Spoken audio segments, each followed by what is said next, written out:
Bronson Arroyo should be voted into the Reds Hall of Fame this year. I ask him what he thinks about that on today's Locked On Reds. You are Locked On Reds, your daily Cincinnati Reds podcast, part of the Locked On Podcast Network, your team every day. You are Locked On Reds with myself, Jeff Carr, and in a moment, Bronson Arroyo, Reds legend and one of my favorite players that ever got the chance to play for the Cincinnati Reds. Locked On Reds is part of the Locked On Podcast Network, your team every day. Thanks for making us your first listen. As always, we are free and available on all platforms. I'm your host, Jeff Carr. I am a lifelong fan, an addict of the Cincinnati Reds, and I've turned an addiction to this team into information for you. Coming up, always loved getting to watch Bronson Arroyo pitch, and the fact that he is on this year's Reds Hall of Fame ballot, it's a shoo-in for me. It's an easy vote. I already voted for him. I told you should vote for him too. And I'm going to talk to him about what the Reds Hall of Fame means to him and what it would mean to be amongst the group of players that were in there. Plus, I also get his take on who he'd vote for other than himself. And we look at some interesting thoughts about pitching Nick Lodolo, Hunter Greene, Graham Ashcraft, and what does it mean to Bronson Arroyo when I say, oh yeah, this guy over here, he's a top prospect. We have a lot to get into in today's episode. Thanks so much for joining us.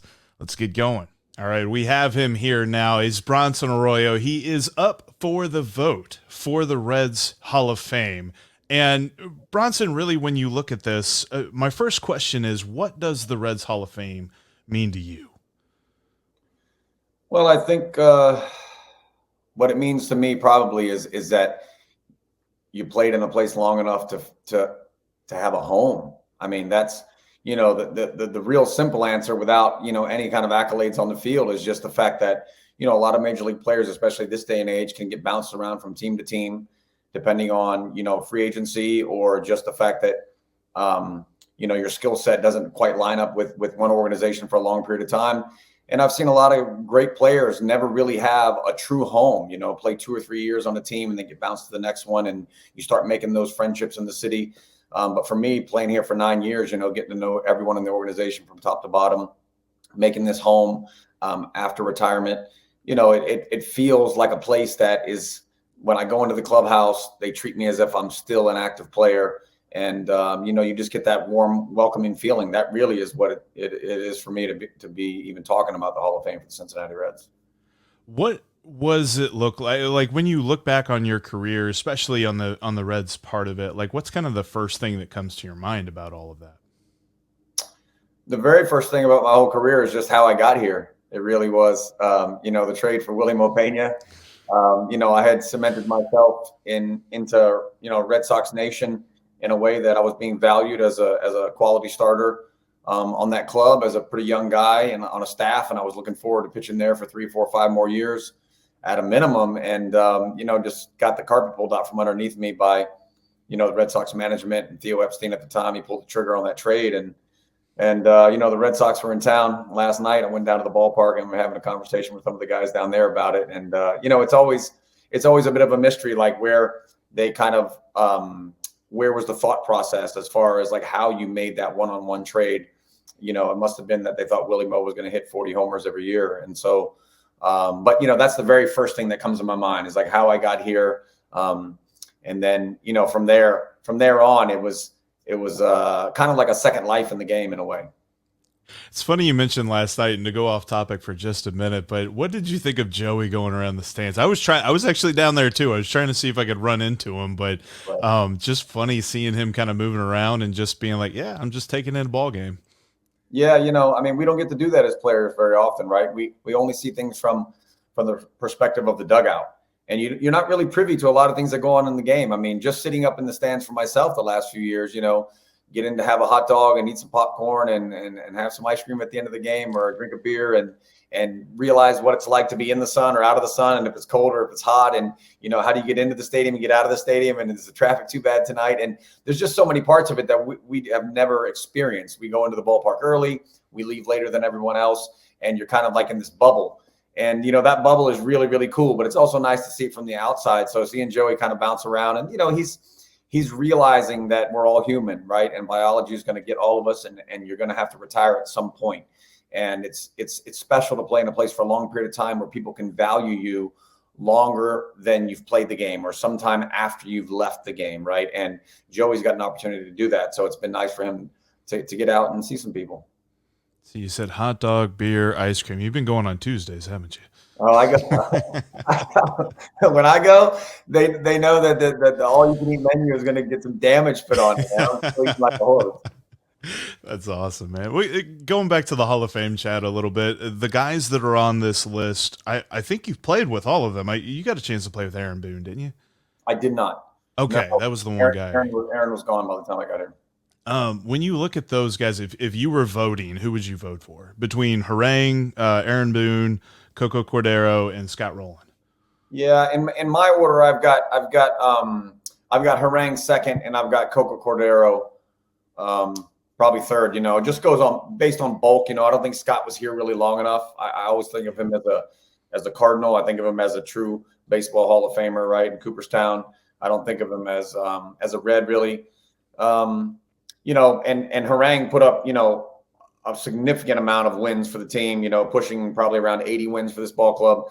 And I feel like he was, a solid guy for a long period of time in this ball club. And I think Cordero, put up many, many seasons of good relief appearances and many saves. I don't know how that stacks up with guys who pitched in the old days, although, in the old days, there wasn't relievers really being able to build that type of bulk. So he's kind of, in a lot of ways, being compared just to the modern day closer, which isn't much, on the Red side. We haven't had a lot of guys who've stuck here for a long time to put up a ton of saves. So, that's the order I would go in. Aaron's numbers I haven't really looked at. I don't know how long Aaron was here and what kind of production he put up.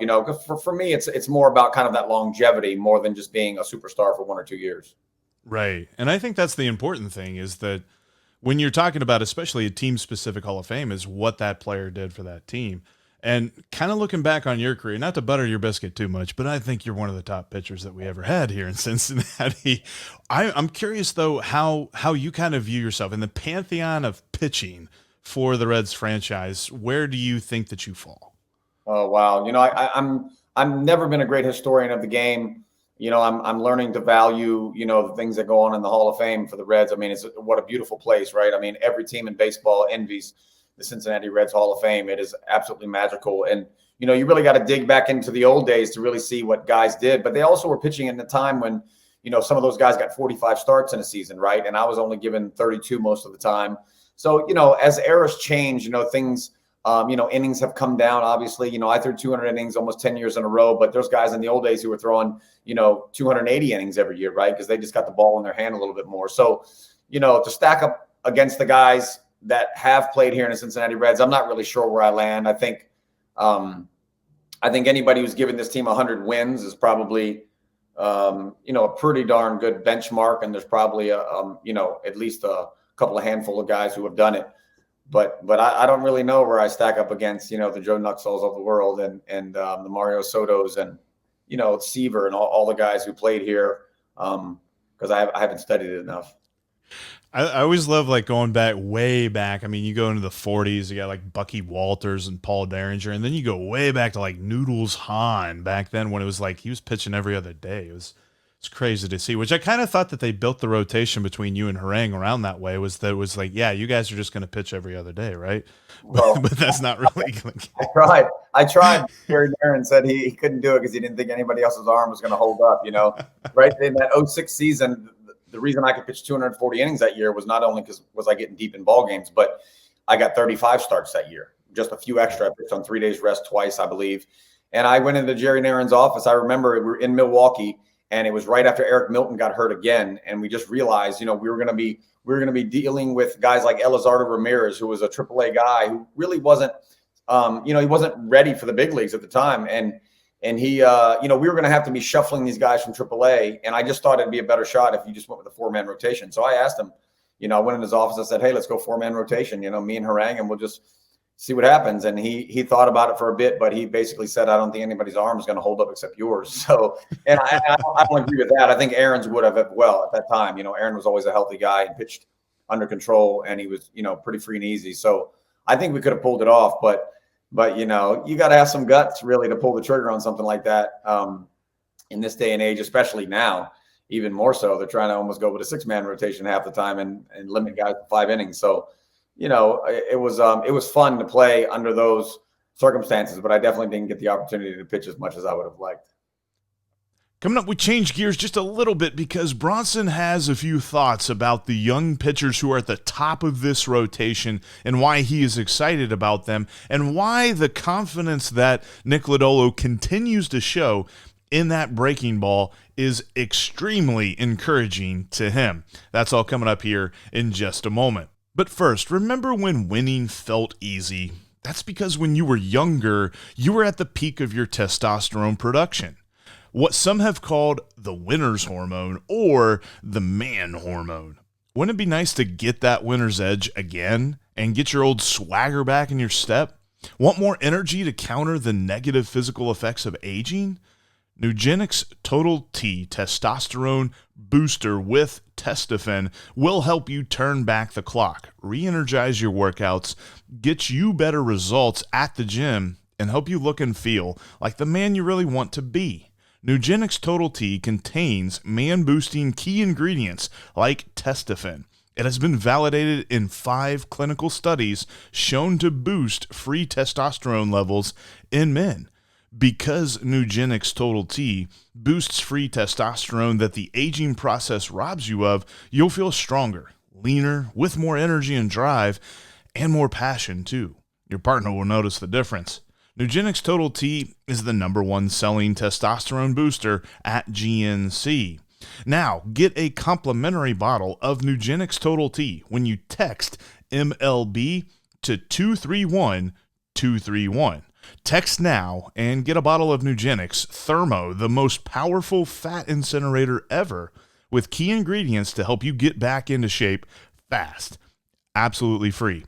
That's text the letters MLB to 231231. Text MLB to 231231. Thanks again for making Locked On Reds your first listen of the day. Coming up next week, Steve will have you covered on what's going on this weekend between the Reds and the Brewers. I'm sure we'll have a lot to talk about with Michael Ciani's debut, the fact that he is up, what he could mean for this Cincinnati Reds lineup in the future. He's got a lot of defense, a lot of athleticism, but can he hit? That's what I don't know that we're going to figure that out in the final 12 games of the season, but that's what we're going to be looking at and where he fits into next year's roster. But we will get back into the conversation between me and Bronson Arroyo as we look at this year's young pitching staff and the excitement that surrounds them. All right, looking back on this season, this has been struggle, I guess, is a word. They've got some work to do to avoid 100 losses, some things like that. I know that you had gone through success and you had gone through some struggles of seasons for team-wide for the Reds throughout your career and stuff like that. As you went through those differing seasons, how did you kind of keep up, like especially in the August and the Septembers of seasons where you're just like, man, we are not making it? How'd you kind of keep up that competitive drive? For me, it was just the fact that you were only going to get the ball 30-something times a year, right? And when you're a starting pitcher, it's not like you just, when you're a position player, you get to go 0 for 4 today, and no one really remembers your 0 for 4 yesterday unless you string together 4 or 5 days of that and they start talking about it. But as a starting pitcher, you're so much in the limelight, and people will remember your starts a lot longer than they'll remember somebody's, a few at bats. So, just not wanting to be embarrassed, honestly, every 5th day. August, September, I also knew, you're thinking about a new contract all the time. You're thinking about, maybe I'm 11-10 right now with a 4 or 5 ERA. And if I can just win these last 3 or 4 games of the season, I can go 15-10 is a whole lot different than losing 2 or 3 of them and ending up 11-13. Right. And so, I can remember being with Johnny Cueto, and he would be exhausted in August in those early years, taking batting practice with the pitching group. And, he would say something like, Bronson, I just want to go home. I can't wait to have a beer on the beach in Dominican. And I would have to try to convince him, like, hey, man, you got like 4 starts left, 5 starts left. You can literally make or break your entire season right here, not for the team, but for yourself personally. And, I always love pitching the second half of the season because I could see guys were getting tired, mentally tired, not only physically, but mentally they had checked out of the game. And I loved that time more than any other time, to be honest with you. I loved going into stadiums knowing we weren't going to play in the playoffs and be like, I'm going to battle Albert Pujols in the St. Louis Cardinals today, right? And I always had good second halves of seasons. I think if I was, a one-time All-Star, but I think if All-Stars were named in the second half of seasons, I think I would have had a handful because I always seemed to kind of thrive in the heat and in those times that they call the dog days of summer. And that really what it was for me was just wanting to go out there and kind of compete and put up numbers that I knew would last forever on the back of that baseball card. So with this pitching staff now, I mean, it's gone through some upheaval this year. They traded away Castillo, they traded away Malley, they traded away Sonny Gray before the season began. And so now we are moving toward the next generation. We have Nick Lodolo, Hunter Greene, and Graham Ashcraft. Seeing those 3 guys pitch this season, who has impressed you the most? I haven't seen the guys pitch all that much. I've probably seen each guy throw, I'd say a total of about 10 to 15 innings apiece. I usually catch 2 or 3 innings. Sometimes I'm drifting away from the game a little bit. I think Lodolo is probably because he's from the left side and he kind of slings it, right? He's kind of a bit Randy Johnson-ish, right? With the big breaking ball, kind of back foot a lot of righties. And he also he slings it from a lower arm slot. To me, feels like a little bit more of kind of I don't want to say out of control, but he's not out of control, but it comes from a place that looks like he could be effectively wild. Right. Mm-hmm. And so I tend to think that his stuff's going to play really well, but honestly, all 3 guys, Hunter obviously has, amazing velocity and he's got an idea how to pitch and he's got good composure, and Ashcraft with the velocity of the sinker, if you think about, not many sinker balls left in the game and guys who have command of that, he could be a guy who could run a lot of good numbers out there. I know if I talked to Sam LeCure, he said he loves Ashcraft, right? Of the 3 guys right now, I think it's kind of like, it's a bit of a toss-up, It's hard to tell. When you're inside the locker room, if I shower with these guys every day, if I go out with them at night, if I know a little bit more about their personality, if I can see how they operate with their family or whatever it is and their teammates, it's like it tells me things about them. And then I feel like I can maybe make that choice. But just observing from the outside, there's this whole layer of really unknown about these players, right? Because I only get to see them in the locker room once in a while. We say hi, we shake hands, but I don't really know them through and through, right? Because I'm not around them enough for them to kind of drop their mask and let me see who they really are. And that tells you a lot about competitive spirit. It tells you a lot about what a guy can do in the first inning at Yankee Stadium when he's down, 2-0 in the first inning already, right? And those types of things is what allows you to pitch for a long period of time and build that bulk that we're talking about to work towards a Hall of Fame. And so right now, it'd be impossible to put your finger on who's going to do what. It's going to be interesting to watch these guys over the next 3 years. And what you hope for is that they all can solidify themselves as solid major league starters that can give you somewhere between 12 and 15 wins every year, make every start. And when you start putting 2 and 3 guys in a rotation who you feel that applied pressure to the opposition, it gives you a chance to make the playoffs. And until they can do that, you're always working uphill. You're always going to be behind the 8 ball, and it's going to be very difficult to make the playoffs. Something that struck me about Nick Lodolo, and you can watch it. You mentioned the back foot breaking ball. Like, he throws that. That is his bread and butter. He absolutely loves that. And he has hit a couple of guys in that back foot. And he always points out, there's been a couple of guys that I hit, but they swung first. So, hey, that was a strike. But he really kind of doubles down on that pitch. And it's funny because there's different folks that always ask him the question, basically seeing if he's wavering on that pitch at all. But he constantly reaffirms, he's like, that's my pitch. That's what I'm going to do. Is that something when you see a guy and you're just, what do you make of that whenever you hear a guy like, okay, he has hit a few guys with it, but he's also had some success, and he's just like, that's what I'm throwing, man. Here it comes. Yeah. Well, I think, for the most part, if guys are going to pitch on the inner half of the plate, right? If you're consistently pitching on the inner half of the plate, which he has done to the right-handed batters, he's beating them inside with the fastball and then playing off of that with the breaking ball on the back foot. It's an uncomfortable place to be as a pitcher for the most part. Pitching on the inner half of the plate is much more difficult than pitching to the outer half because you have the fear of hitting the guy. Not that you have fear of hitting him, but you have fear of of giving a guy a free base, right? So trying to throw strikes in a smaller gap, it's like a tighter window of driving a car in. And so if you're living on that side of the plate, it tells you have a lot of confidence in what you feel like you can do in that tight little space, right? And anybody can pitch on the outer half all day long, but to stay in there tells you something about his command. It tells you something about how he feels about going into kind of the danger zone a little bit, right? And so that tells you that he could probably do anything on the mound. It means that if you say to him, hey, we're getting beat inside right now, why don't you move the ball to the outer half of the plate a little bit more? Let's try some different things. He can make that adjustment very quickly. If you ask a guy who always pitches on the outer half, which was kind of the way Aaron Harang was, and when they asked him to pitch on the inner half, you wouldn't necessarily be able to do it as comfortably, right? Because you start shifting back and thinking, oh, this is a danger zone. It's a little tight in there. I don't know if I can squeeze that in there, right? And so because he can do that comfortably, I feel like he is already where he needs to be a major league starter. Speaking of Nick Lodolo, there's an observation that I've made a couple of times on the show about him eat, sleep, and breathing nothing but pitching. I ask that to Bronson Arroyo because it has a key correlation for him, and I ask him what it means to Bronson when I say, yeah, this guy, he's a top prospect. Bronson's got an interesting thought about that. That's coming up here in just a moment. Before we get into that, though, I wanted to let you know that you can follow us on Twitter. You can follow me at Jeff Carr with 3 Fs. You can follow Steve at S. Offenbaker with 2 Fs. And you can follow the show at Locked On Reds.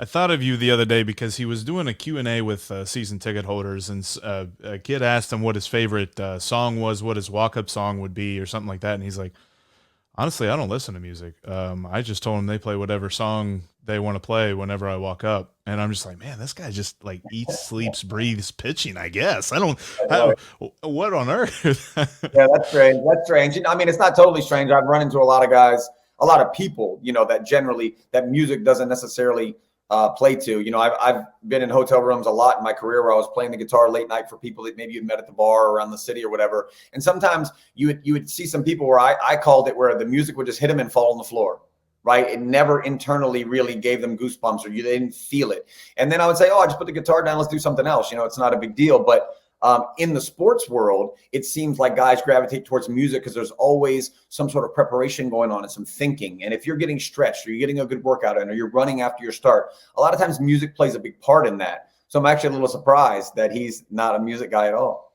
It definitely intrigued me, but I'm interested to see how those guys grow. And he had such a stretch up until his last start where he issued a couple of free passes. He had 3 straight starts with 31 Ks and no walks. Like, I was like, good Lord, this guy. And it made me wonder, how do you make that transition from debuting in the major leagues to staying in the major leagues as a pitcher? For the most part, it's the same story with everybody. It's about you get to the major leagues, nobody really knows your name. No one cares to know your name. And if you get your butt kicked, they still don't know your name, right? If you start having success, then people start staring at you a little harder. They start putting you under a microscope. They start watching film on you, understanding the scouting report. How is he having success? Why is he beating right-handers up on the inner half? Is that the only way he goes about his business? When he gets in trouble, does he always go to his breaking ball? You start putting you under the microscope a little bit, and then the league makes adjustments to you. As that league makes adjustments to you, you're going to have to make some back. And it's this constant back and forth, and the ability to do that time after time and year after year and start after start is what is going to allow a guy to stick or not stick, And if you look, obviously, at the amount of guys that have played the game at, somewhere upwards of 21,000 players, there's only been like a little over 1,000 survive 10 years in the game, right? So, and that's any player. So now you take that to starting pitchers, and maybe we're only talking about, a few hundred guys. And so, it's something that's not easy to do because in a lot of ways, we only have so many options to get a hitter out. And once you've played that hand enough times, people know what you're going to do. And so how do you continue to have success when people already know all your moves, right? And that's basically what you're working inside of. And, the guys who are crafty and the guys who have the ability to make slight adjustments and cut the ball just a little bit and change my changeup grip just so it gets a little more dipped down instead of going inside or whatever it is, those subtleties are what allows a guy to kind of really maximize and push that career out to a long period of time. It's kind of got thrown under the microscope. It was something that the Reds were talking about quite a bit between 2015 and 2020, and then now it's kind of back again. We're talking about prospects. As somebody who's come up through the game, when someone says, oh, he's a top prospect, what does that mean to you? It just means to me that he's got a big skill set. That's really what it means, right? Because a lot of times guys who don't have big skill sets but put up numbers, right? They'll be like a pesky second baseman who hits 320 in the minor leagues every year, but he doesn't have a lot of pop. He's not very fast. Let's say he's the David Eckstein type of guy, right? He doesn't get any. He never gets the prospect status. No matter what kind of numbers he puts up, and then when he gets to the big leagues, they continue not to call him a prospect until he puts up 3 or 4 years of good numbers, and you finally realize this guy is so good that he deserves to be on the team. And then you start telling everybody how crafty he is and how he, plays small ball and can get the runner over. And, he's a gritty guy. Yeah. He's a gritty guy. There's all these reasons why we don't give, non-big, big arms or big power, why we don't give those guys that status. But, when they say a big prospect, for me personally, it doesn't mean a whole lot. I mean, they're a dime a dozen. I mean, it's the new shiny toy. It means absolutely nothing. I mean, it's like being drafted in the first round, right? I mean, yeah, when you put up minor league numbers, does that matter? Absolutely. But it doesn't mean that you're going to be able to put those types of numbers up at the big league level for a long period of time, right? It's just a whole different animal. When you're pitching against a AAA ball club, the best hitter on that club in 3-hole is probably going to hit in the 7 or 8 hole on that big league team, right? So no matter how much success you've had at the minor league level, you're still going to be facing a lineup of guys that are all as good, if not better, than the best player on that one AAA team. And so when you start mapping that over the whole season and also taking the pitchers out, and now you're dealing with the DH, you've got 9 guys to deal with that are just monsters at the plate.